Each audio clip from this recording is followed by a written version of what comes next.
பென்சில்ல இருந்து, பேனால இருந்து, அவன் ட்ரெஸ்ல இருந்து, அவன் போடுற ஷூல இருந்து, அவன் வெளியில பிக்னிக் சுத்துற அந்த காசுல இருந்து எல்லாத்துக்கும் டிபெண்ட் பண்ணி இருக்கிறது அவன் வாப்பாவை தான். அந்த வாப்பா இல்லைன்னும் போது அந்த குழந்தைகளுடைய நிலைமை வேறு ஒருத்தர் பொறுப்பெடுத்துட்டா கூட அந்த குழந்தைங்க வந்து கேட்கறதுக்கு ரொம்ப தயங்கும். இவங்க வேற ஒருத்தவங்க எப்படி நம்ம இதை கேட்கறதுன்னு மறுவும். நம்மளா பார்த்து ஏதாவது ஒன்று கொடுத்தா புரிய இல்லாமல் அல்லாஹ்வின் நல்லடியார்களே, சொர்க்கம் எனும் உயர் இலக்கை நோக்கியே முஸ்லிம்கள் பயணித்துக் கொண்டிருக்கிறார்கள். பயணத்தின் நடுவே உலக ஆசைகள் அவர்களை அவ்வப்போது திசை திருப்பினாலும் சொர்க்கம் எனும் இலக்கை விட்டு விட, அதன் இன்பத்தை இழந்து விட எந்த ஒரு முஸ்லிமும் தயாராக இல்லை. பாவம் செய்யக்கூடிய பாவிகள் கூட இதற்கு விதிவிலக்கல்ல. ஏன்னா சொர்க்கத்தில் எனக்கு சிறிதளவு, சொல்ல போனால் ரசூல் ஸல்லல்லாஹு அலைஹி வஸல்லம் அவர்கள் சொல்வதற்கொப்ப ஒரு சாட்டை வைக்கக்கூடிய அளவு இடம் கிடைப்பது உலகை சார்ந்த அனைத்து வஸ்துக்களை விடவும் சிறந்தது என்ற நபி அவர்களுடைய அந்த வார்த்தைக்கொப்ப ஒரு சாட்டை அளவுக்கு ரப்புடைய அந்த இல்லத்தில் சொர்க்கத்தில் எனக்கு இடம் கிடைத்தால் போதுமானது என்று உயர்நிலையில் இருக்கக்கூடிய அமல் செய்யக்கூடிய வணக்கசாலியும் மனதில் மருகுகிறான். அடிமட்ட நிலையில் இருக்கக்கூடிய கொடும் பாவியும் மருகுகிறான். சகோதரர்களே, அந்த அளவுக்கு ஏங்கி தவிக்கின்ற அல்லாஹ்வை நம்பக்கூடிய மக்களுக்கு ஏக்கத்தை ஏற்படுத்தக்கூடிய ஒன்றாக சொர்க்கம் இருந்து கொண்டிருக்கிறது. சகோதரர்களே, ஒரு அடியானுக்கு சொர்க்கம் கிடைத்து விட்டது அல்லாஹ்வுடைய கருணையினால். அதை தாண்டிய பெரிய இன்பம் உலகத்தில் எதுவும் இருக்க முடியுமா? அதற்கு வாய்ப்பே இல்லை. சொர்க்கம் தானே பெரிய இன்பம் அப்படின்னு நம்ம நினைச்சுக்கிட்டு இருக்கிறோம். ஆனால் அதைவிட அதிகமாக சில பாக்கியங்களை அல்லாஹ் ரப்புல் ஆலமீன் வைத்திருக்கிறான். சகோதரர்களே, அல்லாஹ் குர்ஆனிலே சொல்வான், وَمَن يُطِعِ اللَّهَ وَالرَّسُولَ فَأُولَٰئِكَ مَعَ الَّذِينَ أَنْعَمَ اللَّهُ عَلَيْهِم مِّنَ النَّبِيِّينَ وَالصِّدِّيقِينَ وَالشُّهَدَاءِ وَالصَّالِحِينَ وَحَسُنَ أُولَٰئِكَ رَفِيقًا ذَلِكَ الْفَضْلُ مِنَ اللَّهِ. அல்லாஹ்வுக்கும் இந்த ரசூலுக்கும் முஹம்மது ஸல்லல்லாஹு அலைஹி வஸல்லம் அவர்களுக்கும் கட்டுப்பட்டு நடக்கக்கூடியவர்கள் அல்லாஹ்வின் அருள் பெற்ற நபிமார்களோடு, உண்மையாளர்களோடு, நபிமார்களோடு மட்டுமல்ல என்றும் உண்மை பேசக்கூடிய உண்மையாளர்களோடு, தியாகிகளோடு, நல்லோர்களோடு இருப்பார்கள். அவர்களே மிகச்சிறந்த நண்பர்கள் என்றும் அல்லாஹ் சொல்கிறார். இது குர்ஆனிலே 4:69 வசனத்தில் இடம்பெற்றிருக்கிறது. சொர்க்கம் பெரிய இன்பம் தான். அதோட கூடி ரசூலுல்லாவோடு சொர்க்கத்தில் அமர்வதுன்றது எவ்வளவு பெரிய பாக்கியம். உங்களுக்கும் எனக்கும் எல்லா முஃமின்களுக்கும் அல்லாஹ் ரப்புல் ஆலமீன் இந்த பாக்கியத்தை அடைய செய்வானாக. ஏன்னா ஒரு உருவகம் கற்பனை பண்ணி வச்சிருப்போம் ரசூலுல்லாவை, நம்மளா ஒரு இமேஜினேஷன் பண்ணி வச்சிருப்போம். மதீனாவுக்கு போற எத்தனையோ ஹாஜிகளை நான் பார்த்துருக்கிறேன், உம்ரா செய்யக்கூடிய மக்களை நம்ம பார்த்துருக்கிறோம், கேள்விப்பட்டிருக்கிறோம். அன்பிற்குரியவர்களே, ரசூலுடைய அந்த மதீனா முனவ்வராவில் நின்று கொண்டு குழந்தை அடம்பிடிப்பதை போல அடம்பிடிப்பார்கள். இந்த இடத்தை விட்டு நான் நகர மாட்டேன், ரசூலுல்லா விட்டு நான் நகர மாட்டேன். கடைசியில் அங்குள்ள போலீஸாம இவன் முத்தவாண்டு எல்லாரும் வந்து அவங்கள நெட்டி போ, அந்த இடத்தை விட்டு போன்று சொல்லக்கூடிய அளவுக்கு சில மக்கள் ரசூலின் முஹப்பத்தில் அப்படியே தன்னையே மெய்மறந்து அப்படியே நின்று கொண்டிருக்கக்கூடிய காட்சியை மதீனாவில் பார்க்கலாம். சகோதரர்களே, அப்ப ரசூலோடு அவன் நேரடியாக இல்லை. ரசூல் அவருடைய கபர், அது ரசூல் ஸல்லல்லாஹு அலைஹி வஸல்லம் அவர்கள் புதைக்கப்பட்ட மன்னரை, அந்த மன்னரையிலேயே தான் என்றும் நினைத்து வாழக்கூடிய முஹம்மதை விட்டு பிரிய மாட்டேன் என்று அடம் பிடிப்பவன் நேரடியாக காட்சி பொருளாக ரசூலை கண்டுவிட்டானே, ஆனால் அவனுடைய நிலைமை, ஆஷிகே ரசூலுடைய நிலைமை சொல்லவே முடியாது. அப்ப அந்த பாக்கியத்தை அல்லாஹ் யாருக்கு தருகிறான் என்று சொன்னால், வமை யுத்இல்லாஹ வ ரசூல, அல்லாஹ்வையும் அவன் ரசூலையும் சபதமாக பின்பற்றக்கூடியவன், அவனுடைய வார்த்தைக்கு கட்டுப்படக்கூடியவன், அவனுடைய வார்த்தையை மீறாதவனுக்கு அல்லாஹ் அவ்வளோ பெரிய பாக்கியம், சொர்க்கத்திற்கு மேல் சொர்க்கமாக ரசூலை அவர்களுக்கு தருகிறார். இது அல்லாஹ் சொல்லக்கூடிய வாதம், அல்லாஹ் சொல்லக்கூடிய வார்த்தை. ஒரு கல்ல 2 மாங்கான்னு சொல்லுவாங்க, அது அப்படியே உண்மையாகுது பாருங்க. உலகத்தின் வாழ்க்கையில இபாதத் செய்யக்கூடியவனுக்கும் உலகத்தில் அல்லாஹ்வை பயந்து வாழக்கூடியவனுக்கும் சொர்க்கம் கிடைப்பதோடு கூடி ரசூல் ஸல்லல்லாஹு அலைஹி வஸல்லம் இவனை உருவாக்கிய ரசூலோடு வாழக்கூடிய பேற்றை அல்லாஹ் ரப்புல் ஆலமீன் ஆகிரத்தில் நசீபாக்குகிறார். சும்மா இப்படி பிரசங்க நகழ்த்தினா மட்டும் ரசூல் ஸல்லல்லாஹு அலைஹி வஸல்லம் அவர்களோடு இந்த துஆல மட்டும் சேர்த்துருவானான்னு பார்த்தா உண்மையிலேயே சில விஷயங்களை நாம செஞ்சா மட்டும்தான் சொர்க்கமும் கிட்டுகிறது, சொர்க்கத்தில் ரசூல் நமக்கு கிட்டுறாங்க. ரசூலோடு வாழ்வதற்கு என்ன செய்யலாம் என்று பார்க்கும்போது முதல்ல காதல் தான், ரசூலுடைய முஹப்பத் தான், ஹிப்புர் ரசூல். ஒரு பொருளை நீங்க நேசிக்கும் போது தான் அந்த மேல மரியாதை உங்களுக்கு வரும். ஒரு பொருளை நேசிக்கலன்னு வச்சுக்கிறீங்களேன், உளமாற நேசிக்கலன்னு வச்சுக்கிறீங்களேன், பெருசா மரியாதையெல்லாம் ஒன்றும் வராது. இன்னைக்கு ரசூல் ஸல்லல்லாஹு அலைஹி வஸல்லம் அவங்களை சாதாரணமாக எடை போடக்கூடியவனுக்கும் ஆஷிக்குர் ரசூலுக்கும் வித்தியாசம் இருக்கிறது சகோதரர்களே. ஆஷிக்குர் ரசூலுக்கும் வித்தியாசம் இருக்கிறது. சாதாரணமாக ஒரு செய்தி அறிவிப்பாளரை போல ஒருவன் ரசூல் ஸல்லல்லாஹு அலைஹி வஸல்லம் அவங்களை உள்ளத்துல வைத்திருக்கிறான்னு சொன்னா அவன் பிஹேவிங்கும் ரசூல் ஸல்லல்லாஹு அலைஹி வஸல்லம் அவங்க தான் எல்லாம் நமக்கு அப்படின்னு சொல்லக்கூடியவனுக்கும் வித்தியாசம் இருக்கிறது சகோதரர்களே. இவன் சரியாக பின்பற்ற கிடையாது. லேட்டஸ்ட் முஸ்லீமை போல என்ன சொல்லுவா, என்ன சொல்றது, ஒரு விதமான அந்த இஷ்கெல்லாம் இருக்காது அவனுக்கு. ஏதோ முகமதை பின்பற்றுறோம், அவர் ஒரு செய்தி அறிவிப்பாளர் அப்படின்னு சொல்லி சோபனா ரவியுடைய இடத்துல தான் அவரை வச்சிருப்பான், அவங்கள வச்சிருப்பான். இந்த செய்தி வாசிக்கிறா பாருங்க சந்தியா ராஜகோபால், அவ பக்கத்துல தான் ரசூலுல்லாஹ்வை வச்சிருப்பான். ஏன்னா அவரை ஒரு செய்தி அறிவிப்பாளர், அவ்வளவுதான். குர்ஆன் என்ற அந்த மெசேஜை இந்த சமூகத்திற்கு கொண்டு வந்தவர் என்ற ரீதியில் தான் நபிகள் நாயகத்தை வைத்திருப்பான். ஆனா அதே சமயத்தில் ரசூல் இல்லை என்றால் நான் இல்லை, ரசூல் இல்லை என்றால் யாரும் இல்லை, ரசூல் இல்லை என்றால் அல்லாஹ் யார் என்றே எனக்கு தெரிந்திருக்காது அப்படின்ற நிலைப்பாடோடு ஹிப்ர் ரசூல், முஹப்பத்துர் ரசூலை வைத்துக் கொள்ளக்கூடியவன் நிச்சய வெற்றியை பெறுகிறான் ரசூல் ஸல்லல்லாஹு அலைஹி வஸல்லம். அதனால்தான் ஒருவர் வந்து கேட்பாரு, அன்பிற்குரிய அல்லாஹ்வின் பெருமக்களே, யா ரசூல் அல்லாஹ், ஒருவர் மக்களை நேசிக்கிறார், செயல்பாட்டிலும் தகுதியிலும் அவங்கள போய் அடையல.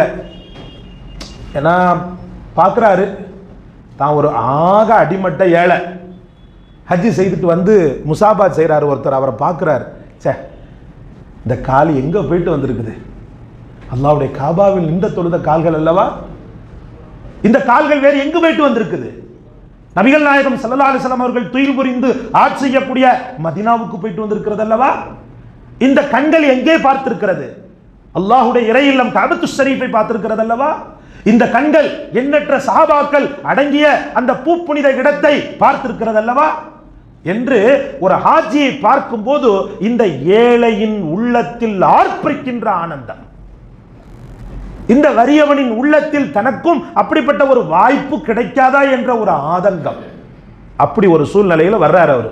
யார் ரசூலல்லாஹ், அவனுடைய விஷயத்துல நீங்க என்ன நாடுறீங்க, அவன் எல்லாத்தையும் பிரியப்படுறான், ஆனா அந்த அளவுக்கெல்லாம் அவன்கிட்ட இல்லை, பொருளாதாரமும் இல்லை, இபாதத்தும் ரொம்ப கம்மியா இருக்குது. ரசூல் சொன்னாங்க, கவலைப்படாதப்பா, மன் அஹப்ப, நபிகள் நாயகம் ஸல்லல்லாஹு அலைஹி வஸல்லம் சொன்னாங்க, இந்த உலகத்தில் நீ யாரை பிரியப்படுறியோ அல்ஹம்துலில்லாஹ் மாஷா அல்லாஹ் நீ அவங்களோட இருப்ப. உலகத்துல நீ ரசூலை பிரியப்படுறியா, என்ன பிரியப்படுறியா, அதே போல கொஞ்சம் கூட மாறாம எண்ணத்துக்கு தக்கவாறு ஆகிரத்துல என் கூட வைப்பான். உலகத்தை பிரியப்படுறியா, பணத்தை பிரியப்படுறியா, அந்த பணம் நாளை ஆகிரத்துல உனக்கு வராது. இன்னைக்கு நம்ம பார்க்கிறோம், அல்லாஹ் பாதுகாக்க வேண்டும், நீயா நானான்னு சொல்லி ஒரு ப்ரோக்ராம் ஒன்று பண்றான் டிவியில. ஒரு கொஞ்ச நாளைக்கு இதுவும் பண்ணிக்கிட்டு இருக்கிறான், கொஞ்ச நாளைக்கு முன்னாடி பண்ணினான்.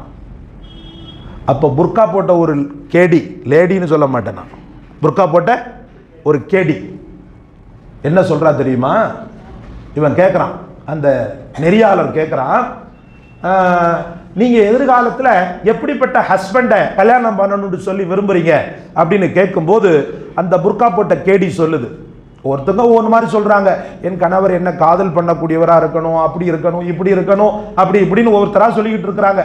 யாரு? மாற்று பெண்கள். இந்த கேடி என்ன சொல்றா தெரியுமா, நடிகர் சூர்யாவை மாதிரி வரணும் எனக்கு, எல்லாமே பாடி, அந்த ஸ்கெட்ச் என்னமோ சொல்றோம் ஸ்கெட்சர், இந்த பலாயில நம்ம பார்த்தது இல்லை, தகவல் வருகிறது அதை பார்க்கிறோம், அவ்வளவுதான். அந்த ஸ்ட்ரக்சர், அந்த அந்த அந்த அந்த அந்த பாடி, அந்த ஒரு நடை, அந்த ஒடை, அந்த கண்டிஷன் எல்லாமே யார மாதிரி இருக்கணும், புளுத்து போன சூர்யாவை போல இருக்க வேண்டும். அல்லாஹ் பாதுகாக்க வேண்டும். அல்லாஹ்வையும் அவன் ரசூலையும் பிரியப்பட்டுட்டு எங்களால் அவ்வளவு பெரிய அமல் செய்ய முடியல, அவங்களோட இருப்பமான்னு சொல்லி கேட்ட இந்த சமூகத்தில் பிறந்த அல்லாஹ் ஹிதாயத்தை கொடுக்கணும் அவளுக்கு. வேற என்ன செய்யறது? அவரை அழிக்கவா சொல்லி துவா செய்ய முடியும்? இவளை விட கடும் மக்களை எல்லாம் அல்லாஹ் தஆலா ஹிதாயத்துப்படுத்தி அல்லாஹ் தன்வசப்படுத்தி கொண்டான். அதே சினிமா துறையில எத்தனையோ மக்கள் ஹிதாயத்து பெற்று நேர்வழி பெற்று வாழ்ந்து கொண்டிருக்கிறாங்க.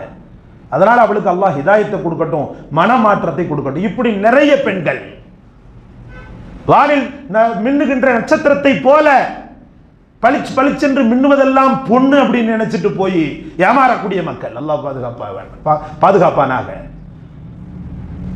அதனாலதான் ரசூல் சொன்னாங்க, நீ யாரை பிரியப்படுறியோ அது யாரா இருந்தாலும் சரி அவனோட ஆகிரத்தில் இருப்ப. அதனால நம்ம என்ன செய்யணும்னு சொன்னா, ரசூலை முட்ட முழுக்க பிரியப்பட்டு கொண்டே இருக்க வேண்டும். அவர்கள் தான் அப்படின்னு சொல்லி இந்த உலகத்தில் நம்முடைய முஹப்பத்தை, நம்முடைய பிரியத்தை அமைத்துக் கொண்டோமேயானால், நல்லோர்களோடு நபிமார்களோடு மூசாவை பார்க்கணும், ஹஜ்ரத் மூசாவை பார்க்கணும். எப்படிப்பட்ட ஒரு சாம்ராஜ்யத்தை படைத்தவர், எப்படிப்பட்ட கொடுந்தோலன் ஃபிரௌனை எதிர்த்தவர். ஹஜ்ரத் இப்ராஹிமை பார்க்கணும், தன் மகனையே அறுக்க துணிந்த அந்த பொன்முகத்தை பார்க்க வேண்டும். ஹஜ்ரத் ஈசாவை பார்க்க வேண்டும், தனி ஒரு மனிதனாக ஒரு பெரும் சாம்ராஜ்யம் படைத்த ஹஜ்ரத் ஈசாவை பார்க்க வேண்டும். ஹஜ்ரத் ஜிப்ராயிலை பார்க்க வேண்டும். ஹஜ்ரத் இத்ரீஸ் அலைஹிஸ்ஸலாமை இப்படி தாட்ட அமைச்சுக்கிட்டாண்டா இந்த நபிமார்கள், சித்திக் அல்லாஹ் சொல்றான் இல்லையா, மஅல்லதீன அன்அமல்லாஹு அலைஹிம் மினன் நபியீன வ ஸித்தீகீன வ ஷுஹதா. நம்முடைய தாட்டு முழுக்க முழுக்க முழுக்க அவர்களை மையப்படுத்தி இருக்க வேண்டும். ஹஜ்ரத் மூசா, ஹஜ்ரத் ஈசா, ஹஜ்ரத் இப்ராஹிம், ஹஜ்ரத் தாவூத், ஹஜ்ரத் இஸ்மாயில், ஹஜ்ரத் ஈசா, ஹஜ்ரத் ரசூலுல்லாஹி ஸல்லல்லாஹு அலைஹி வஸல்லம் அப்படி இருக்க வேண்டும் சகோதரர்களே. அதுக்கு அடுத்து பார்த்தீங்கன்னு சொன்னா, அடுத்த நபிமார்களோடு நம்மளை கொண்டு சேர்க்கிறது எதுன்னு சொல்லி பார்த்தீங்கன்னா, இரவு தொழுகை. எல்லாரும் தூங்கக்கூடிய நேரத்தில், அசந்து போகக்கூடிய நேரத்தில் தஹஜ்ஜத் என்ற ஒரு அற்புதமான தொழுகை இருக்கிறது அல்லவா, அந்த தொழுகைக்காக எவ்வளவு எவ்வளவு பகீரத முயற்சிகள் மேற்கொள்ளப்பட வேண்டுமோ அத்தனையும் மேற்கொள்ளப்பட வேண்டும் சகோதரர்களே. ஒரு மூமின் தன்னிகர் இல்லாதவனாக ஆகிரத்தில் திகழ்வதற்கு காரணமாக அமைவது தஹஜ்ஜுத். சத்தியமிட்டு சொல்லலாம், ஒரு மூமின் ஃபர்லுக்கு பிறகு 5 கால தொழுகை, ஜும்மாவுடைய தொழுகைக்கு பிறகு அல்லாஹ்வை ஸ்டெப் அண்ட் ஸ்டெப்பாக அல்ல, விரைவாக ஓடி அல்லாஹ்வை சந்திக்கின்ற, ரப்பை சந்திக்கின்ற, அவனையே சார்ந்து இருக்கின்ற, ஆகிரத்தில் உயர் சொர்க்கத்தை பெற்றுத் தருகின்ற ஒரு காரணியாக தஹஜ்ஜுத் இருந்து கொண்டிருக்கிறது. இரவு நேர தொழுகை. ஒரு சஹாபி கேட்பார், யா ரசூலல்லாஹ், ரபியா ரலியல்லாஹு, ரபியா இப்னு கஅப் அல் அஸ்லமி ரலியல்லாஹு, ரொம்ப அற்புதமான சஹாபி. ரசூல் ஸல்லல்லாஹு அலைஹி வஸல்லம் அவங்களுக்கு பணிவிட செய்யறது தன்னுடைய வாழ்க்கையில லட்சியமாக கருத்தில் கொண்டவர். சில பேர் பார்த்துருக்குறோம், உலமாக்களுக்கு பணிவிட செய்கிறத வாழ்க்கையில் லட்சியமாகவே வச்சுருப்பாங்க. அல்லாஹ் அந்த மக்களுக்கு ரஹ்மத் செய்யுது. அந்த பிள்ளைலாம் இருக்கிறார், நம்ம ஒரு சின்ன வேலை சொன்னாலும் செஞ்சிருவார், அல்ஹம்துலில்லாஹ். ஏன்னா உலமாக்கள் நபிமார்களின் வாரிசுகள் அப்படின்றதுனால அவங்க மேலே எந்த விதமான கரையும் இல்லாமல் அவங்களுக்கு பணிவிட செய்கிறத தன் வாழ்க்கையின் பிடிமானமாக வைக்கக்கூடிய மக்களும் இருக்கின்றனர். இப்போ இந்த ரபியா என்ன பண்ணுறாருன்னு சொன்னால், ரசூலுல்லாஹ்வோடு தங்கியிருக்கிறார்.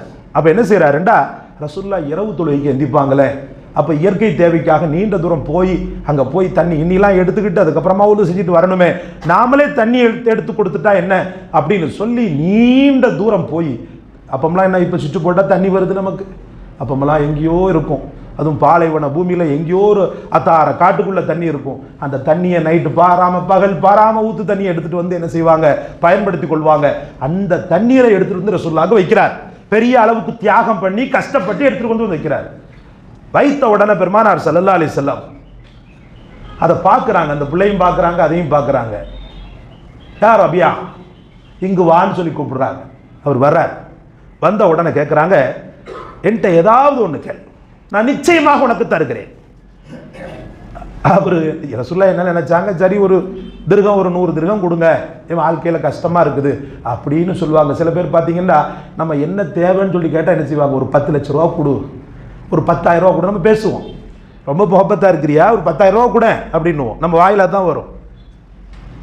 ரசூலுல்லாஹி ஸல்லல்லாஹு அலைஹி வஸல்லம் கேட்ட உடனே அப்படி சொல்லுவார், அவர் எதிர்பார்ப்பாருன்னு சொல்லி பாக்கெட்டை பார்க்குற மாதிரி ரசூலுல்லாஹ் பாக்கெட்டுக்குள்ளே கை விடுற மாதிரி உடனே சொன்னாங்க நபி, அந்த சஹாபி ரபியா, யா ரசூலல்லாஹ், உலகத்தில் நான் நினைச்ச நேரமெல்லாம் உங்களை பார்க்குறேன், கொள்றேன், உங்களோட இருக்கிறேன், ஆகிரத்தில் எனக்கு சொர்க்கத்தில் உங்க கூட இருக்கணும். ஒரு கல்ல 2 மாங்காய், சொர்க்கமும் கிடைச்சிரும், நீங்களும் கிடைச்சிருவீங்கன்ற மாதிரி எனக்கு சொர்க்கத்தில் உங்க கூட இருக்கணும். ரசூலுல்லாஹ் விடல, வேறு ஏதாவது கேளு அப்படின்றாங்க ரசூலுல்லாஹ். வேறு ஏதாவது கேளு, முஸ்லிம்ல இந்த ஹதீஸ் பதிவு செய்யப்பட்டிருக்கிறது. வேறு ஏதாவது கேளு, இல்ல இல்ல அதுதான் அப்படின்றார். என்ன சொல்றார், அதுதான் வேணும். இல்லப்பா வேற வேற எதுவுமே வேண்டாம், எனக்கு அதுதான் வேண்டும், நீங்க தான் வேண்டும். நீங்க எப்படி வேணும்? சொர்க்கத்தில் வேண்டும். அவருக்காக துஆ செய்தார்கள். முஸ்லிமில் இந்த ஹதீஸ் பதிவு செய்யப்பட்டிருக்கிறது. அன்பிற்குரிய அல்லாஹ்வின் பெருமக்களே, அந்த நிலையில் இருக்கக்கூடிய அந்த சஹாபிலாம் பெரிய அளவுக்கு நிலையில் இருந்தாங்கன்னு நினைக்கிறீங்களோ? இல்ல, ஆக வறிய நிலை. அடுத்த வேளை உணவுக்கு விட்டத்தை பார்த்துக்கிட்டு இருக்கணும், அடுத்த வேளை உணவுக்கு ரப்ப பார்த்துக்கிட்டு இருக்கணும். எப்போ உணவு தர போற அப்படின்ற எதிர்பார்ப்போடு வாழ்ந்த மக்கள் அந்த சான்ஸை பற்றி பிடிச்சிருக்கலாம். ஆனாலும் சகோதரர்களே, அழிகின்ற இந்த துனியாவை அவர்கள் தேர்ந்தெடுக்கவில்லை, அழியாத செல்வமான ஆகிரத்தை அவர்கள் தேர்ந்தெடுத்தனர். அதனால் வெற்றியும் பெற்றனர். சகோதரர்களே, அன்பிற்குரிய அல்லாஹ்வின் பெருமக்களே, அடுத்து பார்த்தீங்கன்னு சொன்னா ரசூலோடு நம்மை இணைக்கக்கூடிய அடுத்த பெரிய காரியம் அனாதைகளை பொறுப்பேற்றுக் கொள்வது, முழு பொறுப்பை எடுத்துக்கொள்வது. நினைச்சு பாருங்கள், அந்த வலியையும் வேதனையும் நினைச்சு பாருங்களேன். இந்த பலஸ்தீனத்தில் அல்லாஹ் பாதுகாக்க வேண்டும், தாயையும் தந்தையும் இழந்து ஓடுகின்றது ஒரு குழந்தை. அல்லாஹ் அல்லாஹ் என்று சொல்லிக் கூடி ஓடுகின்றது. சகோதரர்களே, மீடியாக்களில் வந்து பற்றி எறிந்தது ஒவ்வொருடைய உள்ளமும், பதறி துடித்தது ஒவ்வொருடைய உள்ளமும். இங்கே கிழிந்து தொங்குகிறது இந்த குழந்தைக்கு, நெற்றியில் கிழிந்து தோல் தொங்குகிறது. போட்ட அந்த கேடுகட்ட நாய்களின் அந்த அகோர தாக்குதலில் அன்பிற்குரிய அல்லாஹ்வின் பெருமக்களே, எத்தனை குழந்தைகள் தன்னை பெற்றெடுத்த மாதா பிதாவை இழந்து ஓடுகிறது. சகோதரர்களே, அல்லாஹ் அல்லாஹ் என்று ஓடுகிறது. முழுக்க முழுக்க இடிபாடு காடு, ஃபுல்லா பார்த்தீங்கன்னா கட்டடங்கள் உடைந்து கிடக்கின்றன. அந்த கட்டடங்களுக்கு இடையில் எங்கேயாவது ஒரு மூலையில் என் தாயின் முகம் தெரியாதா, என் தந்தையின் முகம் தெரியாதா என்று பரிதவித்து ஓடக்கூடிய அந்த கோரத்தை, அந்த கோலத்தை ஒவ்வொரு மக்களும் காணொளியில் கண்டு கண்ணீர் விட்டு எழுதனர். அந்த மாதிரி இருக்கும்போது, அதாவது குழந்தைகள் அதிகமாக ஷேர் பண்றது தன்னுடைய தகப்பன்ட்டு தான்.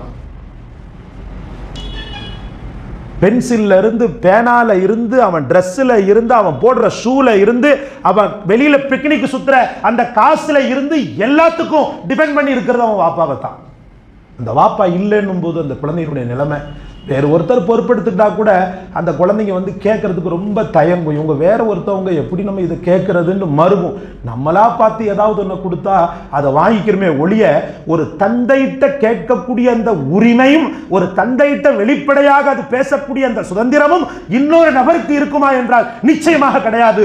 அதனால் தான் நபிகள் நாயகம் முஹம்மது ரசூலுல்லாஹ் தான் பட்ட அந்த வேதனையை எந்த அனாதையும் படக்கூடாது என்பதற்காக அந்த பெருமகன் சொல்வார்கள் ரசூலுல்லாஹி ஸல்லல்லாஹு அலைஹி வஸல்லம், அனாதைகளை நீங்கள் கண்டு அவர்களுடைய தலையை அன்போடு நேசத்தோடு கோதி விட்டீர்களே ஆனால் ஒவ்வொரு முடிக்கு பகரமாக அல்லாஹ் ஒரு நன்மையை தருகிறான். எவ்வளவு பெரிய பாக்கியம், எவ்வளவு பெரிய பாக்கியம். ஒரு அனாதையின் முடியை நீங்கள் தடவினீர்களே ஆனால் ஒவ்வொரு முடிக்கும் அல்லாஹ் ரப்பல் ஆலமீன் ஒவ்வொரு நன்மையை தருகிறான் என்று என்னவோ பெரிய இபாதத் செய்த நன்மையை போல பெருமானார் ஸல்லல்லாஹு அலைஹி வஸல்லம் அவர்கள் சொல்லும் போதே ஒரு சாதாரணமான ஒரு ஆறுதலுக்கே இவ்வளவு பெரிய சவாப் என்றால், அந்த பிள்ளையின் படிப்பு, அந்த பிள்ளையின் எதிர்காலம், அந்த பிள்ளையினுடைய ஒட்டுமொழுக்க பொறுப்பையும் எடுத்துக்கொண்டவனுக்கு சாதாரணமாக கடந்துவிட முடியுமா? அதனால் தான் ரசூலுல்லாஹி ஸல்லல்லாஹு அலைஹி வஸல்லம் சொன்னார்கள், அனாதைகளுக்கு பொறுப்பெடுத்து கொண்டவனும் நானும் ஆகிரத்தில் இப்படி இருப்போம் என்று சொன்னார்கள். இப்படி இருப்போம் என்று, நெருங்கி இருப்போம் என்று சொன்னால் அது சாதாரணமான வேர்டு. இப்படி இருப்போம் என்று சொன்னார்கள். சிறிது இடைவெளி விட்டு இப்படி சொன்னார்கள் ரசூலுல்லாஹி ஸல்லல்லாஹு அலைஹி வஸல்லம். அடுத்து பார்த்தீங்கன்னு சொன்னா, ரசூலோடு நம்மை இணைக்கக்கூடிய அற்புதமான காரியங்களில் இன்னொன்று, பெண் பிள்ளைகளை அல்லாஹ் உங்களுக்கு நசீபாக்கிட்டா அந்த பெண் பிள்ளைகளை பாரமா நினைக்கவே கூடாது. ரசூலுல்லாஹி ஸல்லல்லாஹு அலைஹி வஸல்லம் அவங்களோடு என்ன சொர்க்கத்தில் கொண்டு செலுத்தக்கூடிய, கொண்டு சேர்க்கக்கூடிய தேவதை இவள். இவள் தேவதை, சாதாரணப்பட்டவளா? ஒன்றுக்கும் மேற்பட்ட குழந்தைகள், பெண் குழந்தைகளை பெற்றவர்கள் எல்லாம் சுபசோபனம் பெற்றவர்கள், நன்மாராயம் பெற்றவர்கள், பஷாரத் பெற்றவர்கள். சகோதரர்களே, ஏன் நபிகள் நாயகம் ஸல்லல்லாஹு அலைஹி வஸல்லம் அவர்கள் சொன்னார்கள், யார் இரு பெண் குழந்தைகளை அவர்கள் பருவ வயது அடைகின்ற வரைக்கும் பொறுப்பேற்று கருத்தாக வளர்க்கிறாரோ, ஒழுக்கமாக வளர்க்கிறாரோ, பார்க்கின்ற பார்வை, பேசுகின்ற பேச்சு, நடைமுறை, பழக்க வழக்கங்கள் அனைத்திலும் அல்லாஹ் ரசூல் பெரும் சுன்னத்துக்களை குழந்தைக்கு சொல்லி கொடுத்து கொடுத்து வளர்க்கிறார். பாரமாகவே நினைக்க கிடையாது. ஒரு ஆம்பளை பிள்ளைக்கு என்னென்ன கொடுக்கிறாரோ அத்தனை பெண் குழந்தைக்கு இன்னைக்கு பார்த்தீங்கன்னு சொன்னால் அல்லாஹ் பாதுகாக்கணும். நான் அடிக்கடி உங்களுக்கு சொன்னதுண்டு, கல்யாணம் பண்ணி அவளை மருமகன் வீட்டுக்கு கல்யாணம் பண்ணி இன்னொரு வீட்டுக்கு அனுப்புறதோட சரி. சில மக்கள் மட்டும்தான் அந்த பெண் குழந்தை மேலே மௌத்து வரைக்கும் ஒரு அட்டாச்மெண்ட்டில் இருக்கிறாங்க. ஆனால் 100ல் ஒரு 20-30% கல்யாணம் பண்ணியா முடிஞ்சு போச்சு, எதுக்கு நீ அடிக்கடி இங்கே வந்துக்கிட்டு இது பண்ணிக்கிட்டு இருக்கிற, ஓம் பாடு உன் புருஷன் பாடு, இங்கெல்லாம் வந்துக்கிட்டுலாம் இது பண்ணிக்கிட்டு இருக்கக்கூடாதுன்னு சொல்லக்கூடிய எத்தனையோ தந்தைமார்களுக்கு மத்தியில் மௌத்து வரைக்கும் கபரில் தன்னை போகின்ற வரைக்கும், கபரில் தான் போகின்ற வரைக்கும் ஒரு பெண்மகளை இன்றைக்கும் தோல் மீது தூக்கி சுமக்கின்ற தாயுமானவர்களை நான் பார்த்திருக்கிறேன். பெண்மகளை தூக்கி சுமக்கின்ற தாயுமானவர்களை நான் பார்த்திருக்கிறேன். அவருடைய சுகம் துக்கம் அனைத்தையும் கடைசி காலகட்டம் வரைக்கும் ஒரு பெண்மகள் கணவன்கிட்ட சொல்லாம தன் வாப்பாட்ட சொல்லி அதற்குண்டான சொல்யூஷனை பெற்ற பெண்மகளையும் நான் பார்த்திருக்கிறேன். ஆக சொன்னார்கள் ரசூலுல்லாஹி ஸல்லல்லாஹு அலைஹி வஸல்லம், பெண் குழந்தைகளை பாரமாக நினையாமல், அது அக்கா தங்கச்ச கூட பிறந்த அக்கா தங்கச்ச பாரமாக நினையாமல் அவர்களை கண்ணுங்கருத்துமாக வளர்த்து ஆளாக்கி அவர்களுக்கென்று ஒரு செட்டில்மெண்ட், ஒரு அழகான வாழ்க்கையை ஏற்படுத்தி கொடுக்கக்கூடியவன் அல்லாஹ் அக்பர். அவன் மிகச் சிறந்தவனாக நாளை மறுமை நாளில் என்னோடு சொர்க்கத்தில் இருக்கிறான் என்று ரசூலுல்லாஹி ஸல்லல்லாஹு அலைஹி வஸல்லம் அவர்கள் சொன்னார்கள். அக்கா தங்கச்சி வந்துருவாங்க. சில பேருக்கு பார்த்தீங்கன்னா பொம்பளை பிள்ளைகள் இருக்காது, நிறைய தங்கச்சிமாரும் அக்காவுமா இருப்பாங்க. அந்தோ பரிதாபம், 4-5 நரமுடி வந்த பிறகுலாம் கல்யாணம் பண்ணவங்க இருக்கிறாங்க. அவங்களுக்குலாம் நல்லா பஷாரத்தை கொடுத்துருக்குறாங்க, ஒன்றும் கவலைப்பட தேவையில்லை. 30 வயதை கடந்த பிறகு கல்யாணம் பண்ணுவான், பாதி கிழவனா போயிடுவான். ஏங்க இவ்வளோ நாள் இல்லை, தங்கச்சி இருந்தாங்க, எனக்கு அக்கா 2 பிள்ளைகள், அந்த பிள்ளைகள் கல்யாணம் முடிச்சுட்டு அதுக்கப்புறம் கல்யாணம் பண்ண மாதிரி இருந்துச்சு. அப்படியா, அவங்களுக்காக தான் உழைச்சிங்களா? ஆமாம், அவங்களுக்காக தான் போனேன் சவுதிக்கு, அவங்களுக்காக தான் போய் உழைச்சேன், அவங்களுக்காக தான் இவ்வளோ காலம் கஷ்டப்பட்டேன், அவங்கள விட்டுட்டு நான் முடிக்க முடியுமா ஹஸ்ரத்? நான் முடிச்சிட்டேன்னு சொன்னால் அவள் வர்றவ எப்படி இருக்கிறாளோ தெரியல, என் பிள்ளைங்களை பார்க்கணும் இல்லையா, என் அக்காவை நான் பார்க்கல, எங்கள் அம்மா மாதிரி அவோ அப்படின்லாம் சொல்லி தாங்கென்று தாங்கக்கூடிய தங்க அண்ணன்கள் இந்த உலகத்தில் உண்டு. அன்பிற்குரிய அல்லாஹ்வின் பெருமக்களே, ஆக நிறைய சொல்கிறார்கள், இருந்தாலும் 3 சொல்லி இருக்கிறோம். இன்ஷா அல்லாஹ் வரக்கூடிய காலங்கள் இன்ஷா அல்லாஹ் அது சம்பந்தப்பட்ட விரிவுரையை காணலாம். அல்லாஹ் ரப்புல் ஆலமீன் உங்களையும் நம்மையும் நம் சமூகத்தையும் பெருமானார் ஸல்லல்லாஹு அலைஹி வஸல்லம் தன்னோடு இணைத்து வைக்கின்ற மிகப்பெரும் காரணிகள் என்று சொன்னார்கள் அல்லவா, அந்த காரணிகளில் ஏதேனும் ஒன்றுள்ளவனாக அல்லாஹ் நம்மை ஆக்குவானாக. வாஹிரு தாவானா அல்ஹம்துலில்லாஹி ரப்பில் ஆலமீன். அஸ்ஸலாமு அலைக்கும் வரஹ்மத்துல்லாஹி வபரகாத்துஹு.